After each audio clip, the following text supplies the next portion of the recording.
Welcome to my channel. Subscribe, listen, and enjoy my stories every day. I was sure my wife Emma was cheating on me, but I couldn't find any proof. Our once idyllic marriage had become a fog of suspicion and doubt. Every time she came home late or laughed at a message on her phone, my heart would tighten with anxiety. Yet, despite my growing paranoia, there was nothing concrete I could point to.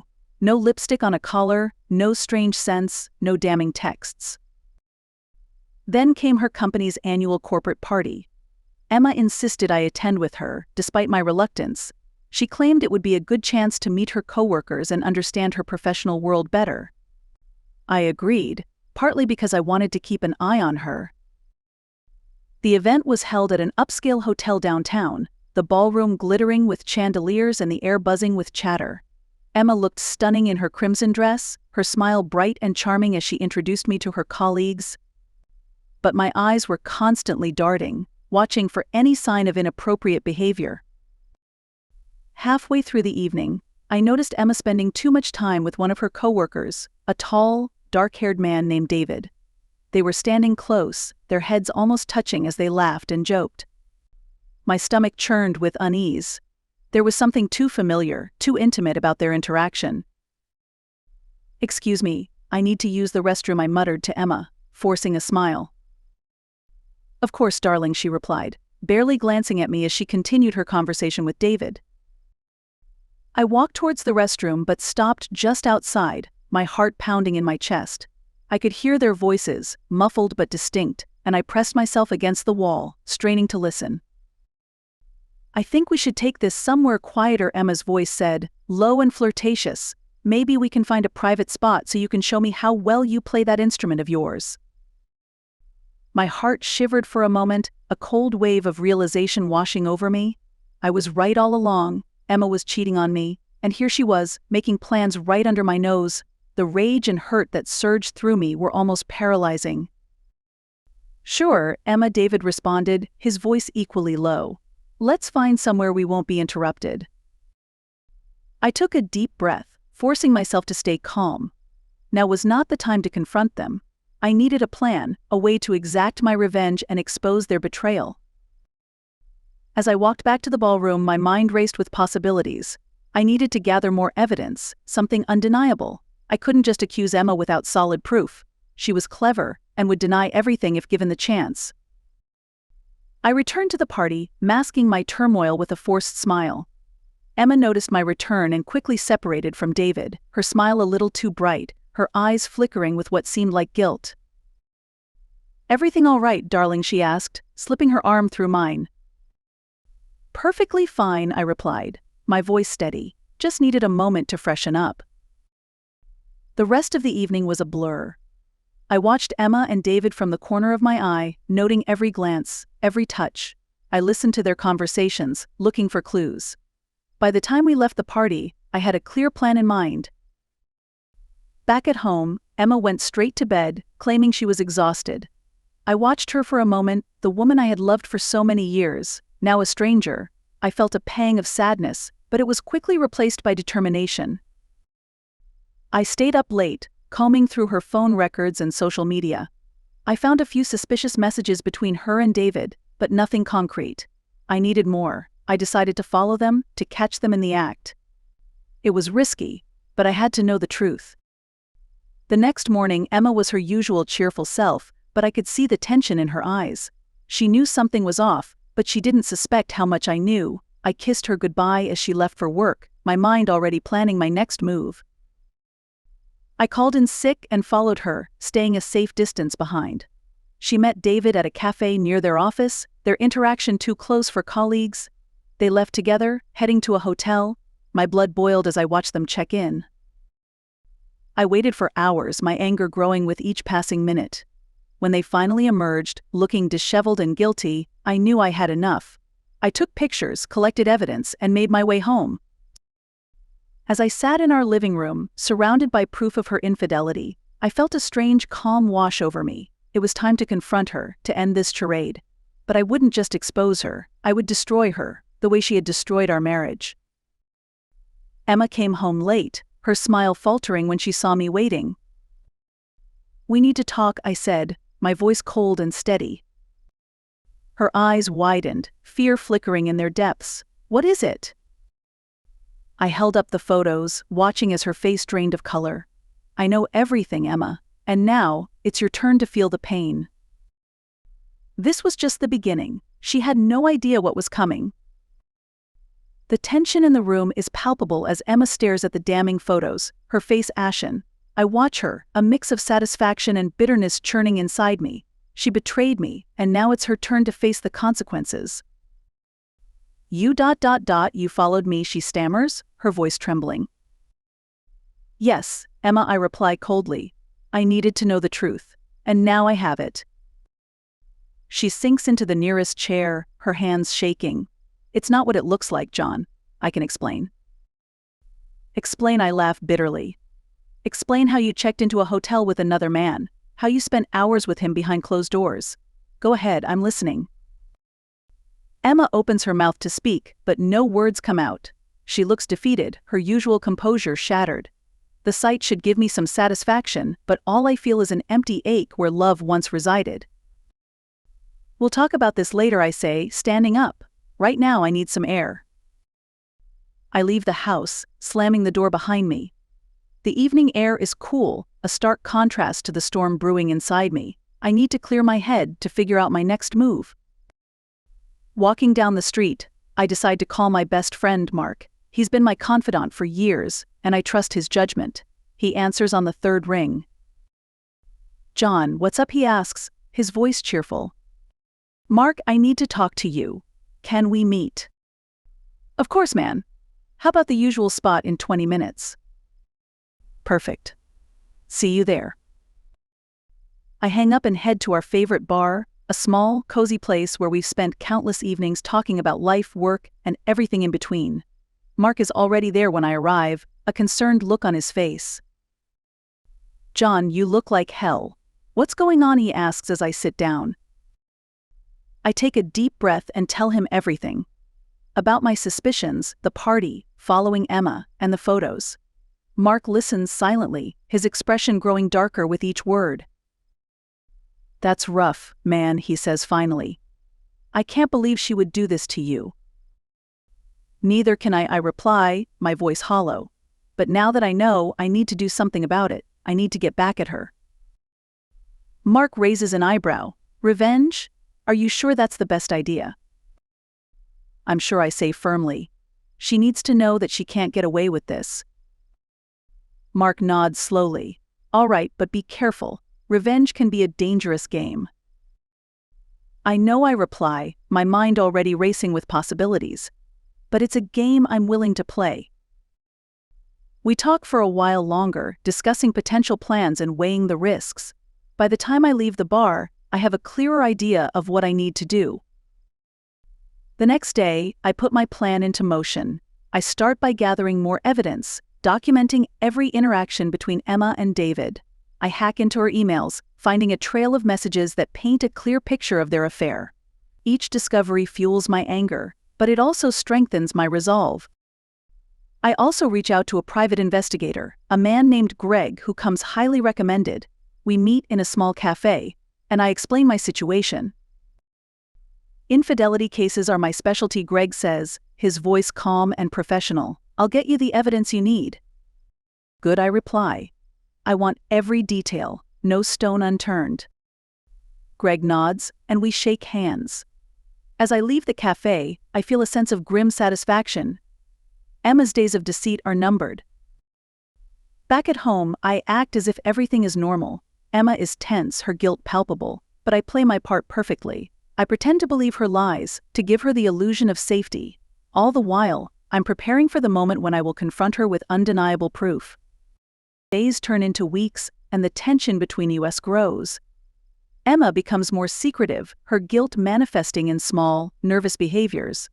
I watch her closely, waiting for the right moment to strike. One evening as we sit down for dinner, my phone buzzes with a message from Greg. "Got what you need. Meet tomorrow." My heart races as I read the message. The time has come. "Sure," I reply. "Same place." The next day, I meet Greg and he hands me a folder thick with evidence. Photos, emails, and detailed reports. It's all there, a comprehensive account of Emma's betrayal. This is perfect, I say, shaking Greg's hand. Thank you. Just doing my job, he replies. Good luck. With the folder tucked under my arm, I head home, my mind set on the confrontation to come. Emma is in the living room, her eyes widening as she sees me walk in.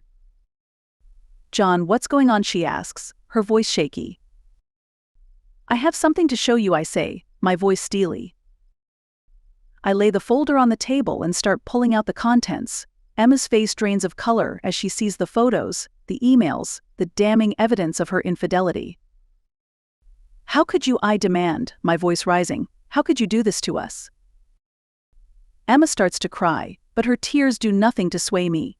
I was lonely, John. You were always working, always distant. I made a mistake. A mistake, I shout. This is more than a mistake, Emma. This is betrayal. She sobs, but I feel no sympathy. My heart hardens as I watch her crumble. I'm leaving, I say finally. I can't stay here and pretend everything is fine. John, please, she begs. We can work through this. There's nothing left to work through, I reply coldly. It's over. I pack my things and leave, the door slamming behind me. As I drive away, I feel a strange mix of relief and sorrow. The woman I loved is gone, replaced by a stranger who betrayed me. But now, with my revenge in motion, I can finally start to heal. This is just the beginning. Emma has no idea what's coming next, and by the time I'm done, she will be as destroyed as I am. Leaving Emma behind, I find myself at a crossroads. I check into a hotel, unable to return to the house we once shared. The room is small, sterile, a stark contrast to the warmth of our home. But I find solace in its simplicity, in the absence of memories. The next morning, I meet Mark again, this time at a diner downtown. He looks concerned as I slide into the booth across from him. How are you holding up? He asks, his eyes searching mine. I'm doing what I have to, I reply, pushing a folder across the table. I've got all the evidence. Now I need to make sure Emma pays for what she did. Mark flips through the documents, his expression growing darker. This is serious, John. Are you sure you want to go through with this? I have to, I say firmly. She needs to understand the consequences of her actions. Mark nods slowly. All right, what's your plan? I'm going to take this to her boss, Mr. Collins. He needs to know what's been going on under his nose, and I want to make sure David is exposed too. That's a bold move, Mark says, leaning back. But it could work. If Mr. Collins is as strict as you say, they'll both be in serious trouble. That's the idea, I reply, my resolve hardening. I need your help, though. I can't do this alone. Whatever you need, I'm here for you, Mark says, his voice steady. Let's take them down. We spend the next few hours planning our approach. I draft a letter to Mr. Collins, outlining Emma and David's affair and attaching the incriminating evidence. Mark agrees to accompany me to the office, providing moral support and an extra layer of credibility. The following day, we walk into Emma's office building together, the folder clutched in my hand like a weapon. The receptionist looks up, smiling politely. Good morning. How can I help you? She asks. We're here to see Mr. Collins, I reply, my voice steady. Do you have an appointment? She inquires, her fingers poised over the keyboard. No, but it's urgent, I say firmly. She hesitates, then picks up the phone and dials a number. After a brief conversation, she nods and gestures for us to wait. A few minutes later, Mr. Collins emerges, his expression curious. Gentlemen, what can I do for you? I'm John Reynolds, Emma's husband. This is my friend Mark, I say, extending my hand. We need to speak with you privately. It's about Emma and one of her coworkers, David. Mr. Collins raises an eyebrow but nods. All right, follow me. He leads us to his office, closing the door behind us. The room is spacious and well-appointed, a testament to his position within the company. He gestures for us to sit, taking his place behind the large mahogany desk. What seems to be the problem? He asks, leaning forward. I take a deep breath and slide the folder across the desk. Mr. Collins, I've gathered evidence that my wife, Emma, has been having an affair with David. This has been going on for months, and I believe it has affected their work performance. Mr. Collins opens the folder, his expression growing stern as he examines the contents. This is quite serious, he says finally, looking up at me. Thank you for bringing this to my attention. I will need to investigate further, but rest assured, there will be consequences if what you've presented is true. That's all I ask, I reply, feeling a mix of relief and satisfaction. As we leave the office, Mark claps me on the shoulder. You did it, John. Now we wait and see what happens. Over the next few days, I hear nothing from Emma or her office. I try to focus on work, but my mind constantly drifts back to the impending fallout. Then, one afternoon, my phone rings. It's Emma. John, we need to talk, she says, her voice strained. All right, I reply, trying to keep my tone neutral. Where? Can you come to the house? It's important. I hesitate, then agree. I'll be there in an hour. When I arrive, the house feels different, colder, emptier. Emma is waiting in the living room, her eyes red and puffy from crying. John, she begins, her voice trembling. Mr. Collins called me into his office today. He showed me the evidence you gave him. I nod, staying silent. David has been fired, and I'm under review, she continues, tears streaming down her face. I might lose my job. How could you do this to me? How could I do this to you? I echo, my voice rising. Emma, you did this to yourself. You destroyed our marriage. You betrayed me. This is the consequence of your actions.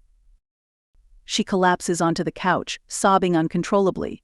I watch her, feeling a mix of pity and satisfaction. This is what she deserves. I never wanted it to end like this, she says between sobs. I made a mistake, John. I know that now. But I never stopped loving you. A love, I scoff.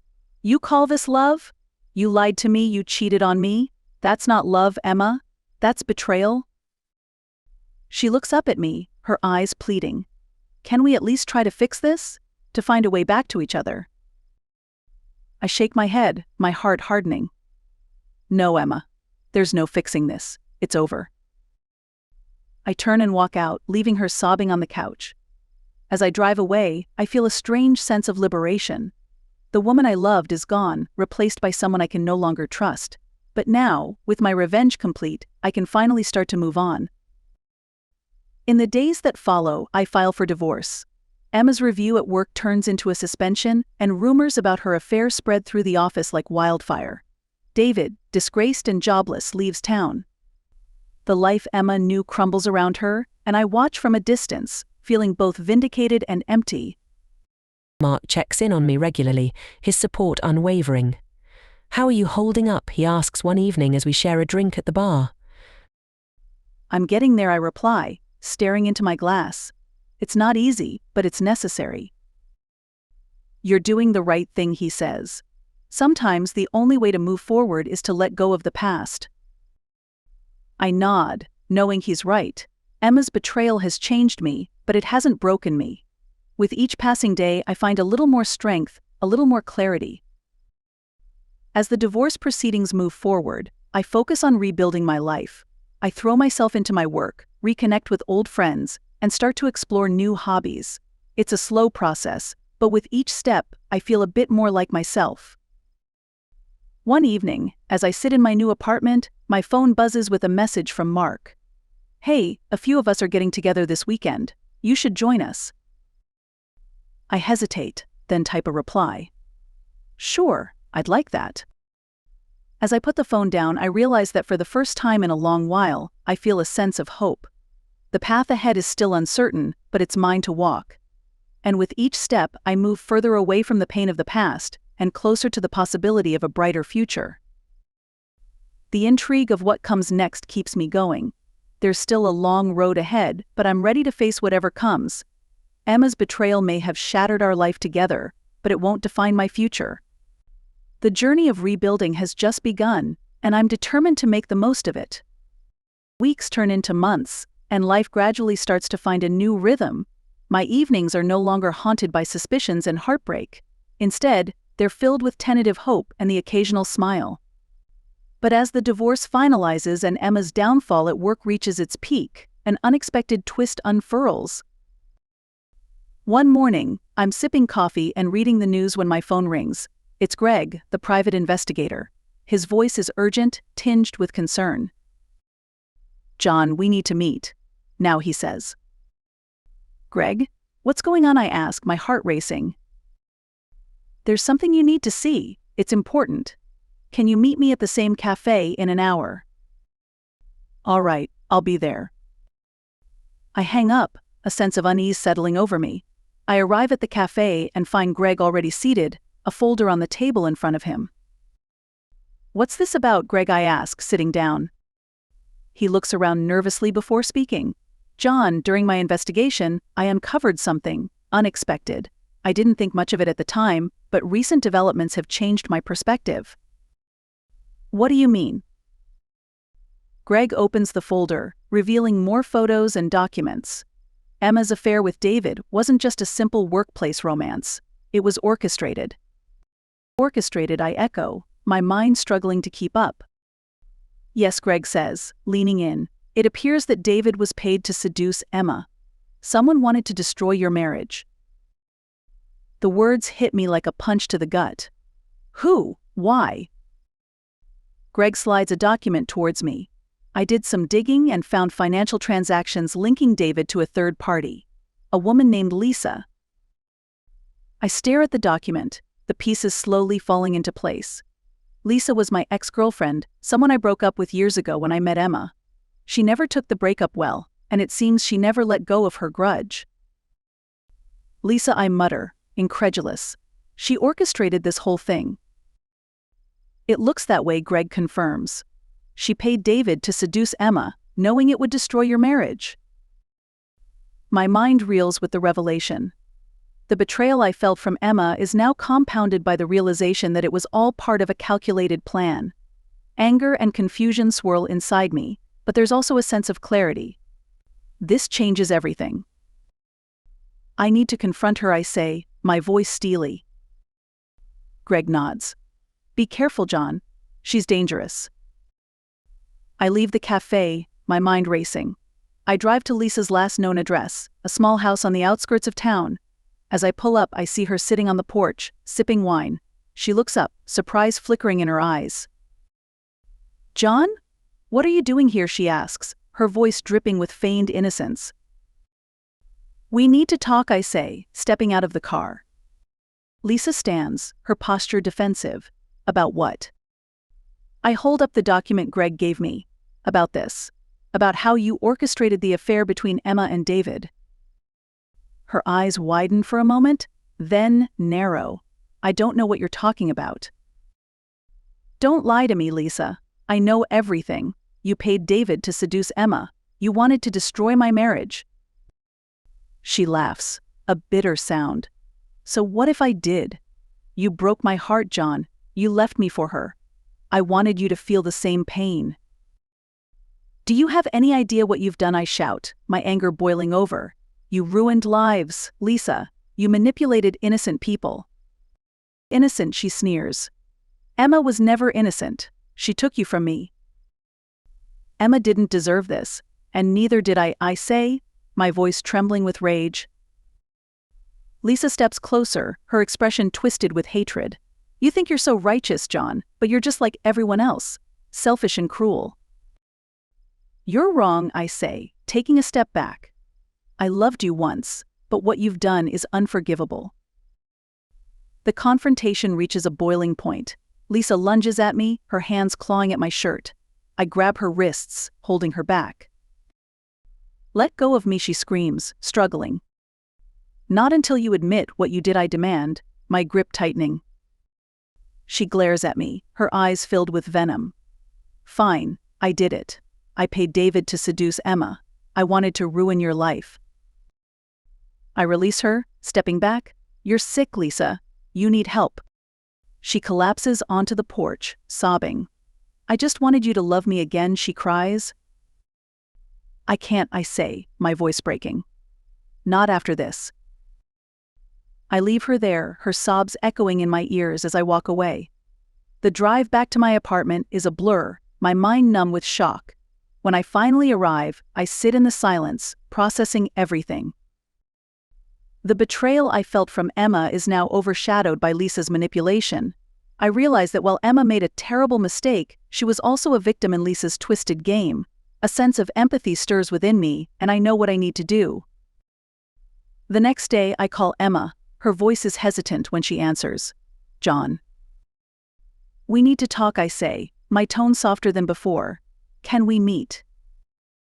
All right, she agrees, sounding wary. We meet at a quiet park, the setting sun casting long shadows. Emma looks tired, worn down by the past months. I sit beside her on a bench, the silence stretching between us. I know about Lisa, I begin, watching her reaction. Her eyes widen in shock. Lisa? What about her? She paid David to seduce you, I explain. It was all part of her plan to destroy our marriage. Emma's face pales, her hand covering her mouth. Oh my God, I had no idea.